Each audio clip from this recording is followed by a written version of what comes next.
The white belt is the most important belt you get in jiu-jitsu.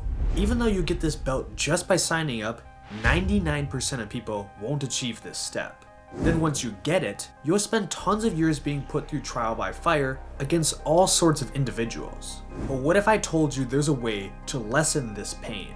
Instead of becoming the first target that everyone wants to try their new moves on, you get to become, well, who am I kidding? You're still going to get beat up a ton, but this is how you can get your blue belt faster and not be stuck at white belt for 3 to 4 years.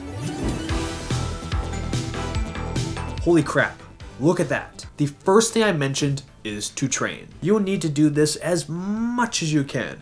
And obviously anyone can just say, just do it! But it's a little bit more complicated than that. While 99% of us have jobs, being able to maximize our time at the gym and having consistent schedules will help us out a lot.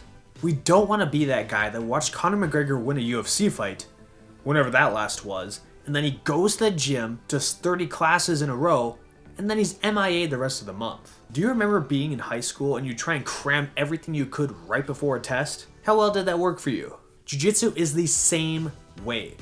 Our brains don't retain information long form if we don't make a good habit out of it. Set up a schedule you know you can stick with and then show up to class. Personally, I recommend doing something like Monday, Wednesday, and Friday. This way you can rest your body if you're not in shape or you're new to this type of sport, and if you're feeling good and your gym offers it, you might even be able to do weekend classes as well. Bonus days are a great way to get better at the sport, but a consistent schedule is better than anything. Now it's pretty easy for me to sit here and tell you to go to class, but what should you do when you're actually there? How can we get that blue belt faster? Now while it's true that doing the most training possible will help us out, it's the complete opposite when it comes to technique. I'm sure you've all heard the expression, less is more. Just hopefully not from your girlfriend, but it applies to jiu-jitsu as well. If we're stuck here at a novice level, but we're trying to learn all the techniques possible in jiu-jitsu, you're gonna have a rough time. Now we do need to know all the positions and have a foundational knowledge of jiu-jitsu so we don't tremble at the words positional sparring, but we are gonna take a better approach to it. For example, if you're in guard but you're trying to master the pendulum sweep, flower sweep, over-under sweep, and all these other ones, it's going to take you so much longer to progress the sport because you're so new to everything. Pick one sweep in guard, such as the hip in sweep, and just work at that constantly until you're good at it. And if that one move applies to multiple positions such as half guard, butterfly guard, and full guard, more power to you. It's so easy for our monkey brains to see something shiny and think we just need to go do the next great thing, when really we should just focus on one thing at a time and we'll master it that much faster. It's just like Bruce Lee said, fear not the man that's practiced 1,000 kicks, but the man that's mastered one guillotine 1,000 times.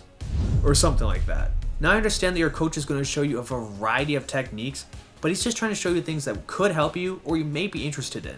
It doesn't mean you need to go balls to the wall on all of them. And when trying to choose from our limited list of techniques, let's try and pick one that's a higher percentage rate move. For example, if you have a technique that requires 10 steps from rubber guard just to get the sweep, I'm not going to say it won't work, but something like an over-under throw from butterfly guard might be more up your alley. And this mentality of trying to focus on one thing isn't some grandiose advice. It's just that most of us don't like to think this way. Now, I get it. Rolling may not always be fun when you're a brand new white belt. You're gonna get beat up, you might be really out of shape, or you may have taken way too much pre-workout and you gotta go to the bathroom, but static drilling does not compare at all to dynamic rolling. I have seen so many white belts throughout my years not want to roll because of anxiety or other reasons. But you need to remember that everyone starts here. And in order to get your blue belt faster or to be able to achieve this rank, your coach is going to want to see the moves that he's taught you applied in a roll. And keep this in mind as well. If you're a white belt, a lot of your rolls will be with other white belts. There's no better way to show off your skill level to your coach than doing it to somebody around your skill level or somebody that's never even trained the sport. A good breakdown of who you should be rolling with is 30% of the people should be worse than you, 40% should be at your rank or about your skill level, and 30% of them should be better than you. It may not work that way if you're brand new or if you've had some previous combat experience, but just try and align yourself on that chart as best as you can. It's so easy to say that someone was bigger than you or that this guy was using too much muscle, even though you know that you were too, but we always should be going into our roles with a game plan.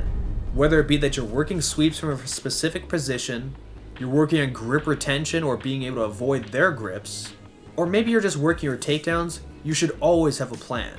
And that's not to say that sometimes the roll doesn't turn into complete chaos, but it's better to go into an exam having a little bit of knowledge beforehand versus just staring at the paper and not knowing what to do from here.